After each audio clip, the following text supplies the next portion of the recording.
Western Australia ने हाल ही में अपने इतिहास का सबसे बड़ा और सबसे खतरनाक कोरल ब्लीचिंग इवेंट झेला है। ये कोई साधारण घटना नहीं थी, बल्कि सबसे लंबा, सबसे व्यापक और सबसे तीव्र समुद्री हीट वेव था, जिसने पूरे वेस्टर्न कोस्ट को प्रभावित किया। इस आपदा की चपेट में आया निंगालू रीफ, जो यूनेस्को की विश्व धरोहर सूची में शामिल है और ऑस्ट्रेलिया के वेस्टर्न कोस्ट पर है।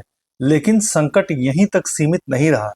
ग्रेट बैरियर रीफ, जो कि ऑस्ट्रेलिया के ईस्टर्न कोस्ट पर है, जो दुनिया का सबसे बड़ा कोरल सिस्टम है और 2300 किलोमीटर तक फैला हुआ है, उसने भी पिछले 4 दशकों का सबसे बड़ा नुकसान झेला है। अब सवाल है, आखिर ये कोरल ब्लीचिंग है क्या और हमें इसकी चिंता क्यों करनी चाहिए? ये जो कोरल होते हैं, ये दरअसल जीवित प्राणी हैं। ये अपने अंदर पाए जाने वाले जूज़ैंथेली, जो कि सूक्ष्म शैवाल होते हैं, के साथ सहजीवी संबंध यानी सिम्बायोटिक रिलेशनशिप बनाते हैं। ये शैवाल उन्हें भोजन देते हैं और उनके सुंदर रंगों का कारण भी होते हैं।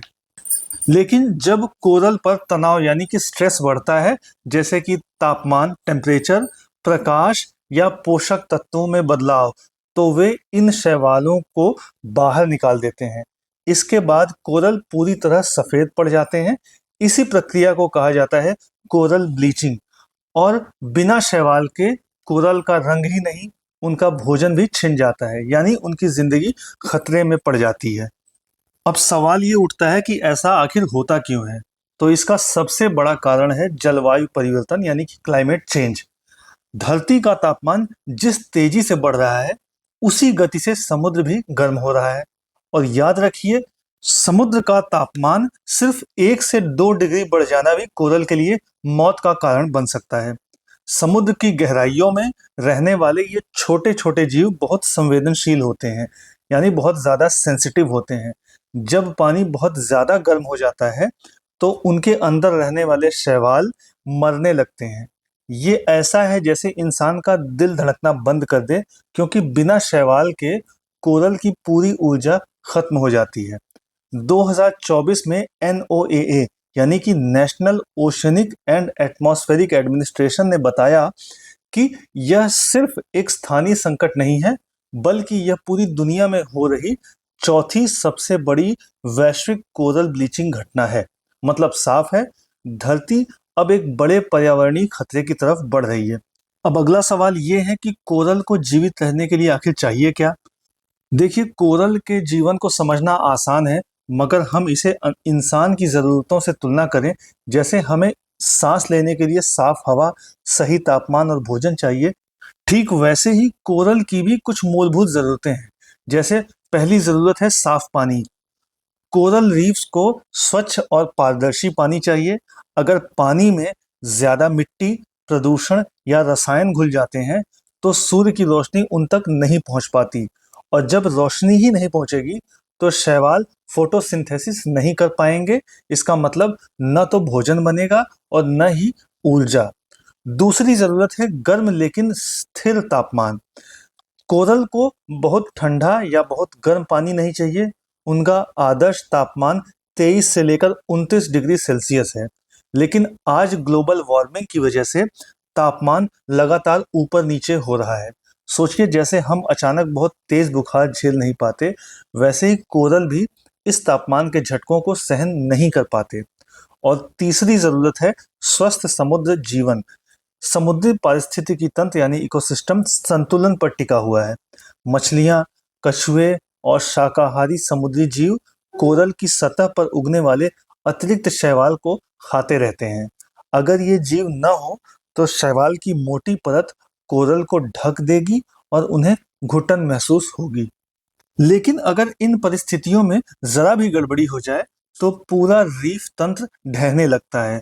और जब रीफ टूटता है, तो सिर्फ कोरल ही नहीं मरते, बल्कि उनके साथ जुड़े लाखों करोड़ों समुद्री जीव भी बेघर हो जाते हैं। इसका असर इंसानों तक भी पहुंचता है। तटीय इलाकों में रहने वाले करोड़ों लोग अपनी सुरक्षा और रोजगार के लिए कोरल रीफ्स पर निर्भर हैं। अगर रीफ नहीं होंगे, तो मछलियां नहीं मिलेंगी, पर्यटन खत्म होगा और तटीय क्षेत्रों में बाढ़ और कटाव बढ़ जाएगा। यानी बात सिर्फ रंग बिरंगे कोरल की सुंदरता की नहीं है, ये हमारी धरती, हमारी आजीविका और हमारे भविष्य की भी लड़ाई है। दुनिया के महासागर एक ही तरह के नहीं हैं। जैसे जमीन पर अलग अलग जंगल होते हैं, वैसे ही समुद्र के अंदर भी कोरल रीफ के अलग अलग स्वरूप मिलते हैं। तो आइए देखते हैं कितने तरह के होते हैं ये कोरल रीफ। पहला है फ्रिंजिंग रीफ। ये सीधे तट से जुड़े होते हैं। अगर आप समुद्र के किनारे खड़े हों और पानी में कुछ दूरी तक रंग बिरंगे कोरल दिखें तो समझिए ये फ्रिंजिंग रीफ है। ये सबसे आम प्रकार है और दुनिया भर के उष्ण कटिबंधीय यानी कि ट्रॉपिकल समुद्र तटों पर पाए जाते हैं। इनकी खासियत है कि ये किनारे के बहुत करीब होते हैं और कभी कभी छोटी छोटी लेगून भी इनके बीच बन जाती है। दूसरा है बैरियर रीफ। ये तट से काफी दूर पाए जाते हैं और इनके और तट के बीच एक गहरी लेगून होती है। ये आकार में फ्रिंजिंग रीफ से कहीं बड़े होते हैं और समुद्री जीवों के लिए एक विशाल साम्राज्य बनाते हैं। दुनिया का सबसे बड़ा उदाहरण है ग्रेट बैरियर रीफ, जो इतना विशाल है कि अंतरिक्ष से भी दिखाई देता है। इसे समुद्र का महान किला कहा जा सकता है, जो धरती के पारिस्थितिक तंत्र की रक्षा करता है। और तीसरा है एटॉल रीफ। ये सबसे रहस्यमय और सुंदर रूप होते हैं। वलयाकार यानी रिंग शेप्ड संरचना में ये एक लेगून को चारों ओर से घेरे रहते हैं। आमतौर पर ये पुराने ज्वालामुखी द्वीपों के चारों ओर बनते हैं, जो धीरे धीरे डूब चुके होते हैं। दुनिया भर के खुले महासागरों में ऐसे एटॉल फैले हुए हैं और ये समुद्री जीवन के लिए एक नखलिस्तान की तरह काम करते हैं। आइए देखते हैं कि कोरल रीफ जरूरी क्यों होते हैं। कोरल रीफ को अक्सर समुद्र का रेन फॉरेस्ट कहा जाता है। ये तटों को समुद्री लहरों और तूफानों से बचाते हैं। ये लाखों करोड़ों समुद्री जीवों का घर है, छोटी मछलियों से लेकर विशाल कछुओं और शार्क तक। ये मानव जीवन के लिए भी उतने ही महत्वपूर्ण है, क्योंकि मछली पकड़ने और पर्यटन उद्योग करोड़ों लोगों को रोजगार देता है। यहाँ तक कि दवाइयाँ और नई चिकित्सा तकनीकें भी कोरल रीफ से जुड़ी खोजों से विकसित हो रही हैं। ऑस्ट्रेलिया में जो हुआ वो महज एक देश की त्रासदी नहीं, ये एक वैश्विक चेतावनी है। कोरल रीफ सिर्फ प्रकृति की सुंदर सजावट नहीं है, बल्कि ये हमारी धरती का सुरक्षा कवच है। अगर हम आज जलवायु परिवर्तन को रोकने के लिए कदम नहीं उठाते, तो आने वाली पीढ़ियां इन अद्भुत अंडर वाटर वंडर्स को सिर्फ किताबों और तस्वीरों में ही देख पाएंगी। ये लड़ाई सिर्फ कोरल की नहीं, ये लड़ाई हमारी धरती और इंसानियत के भविष्य की है।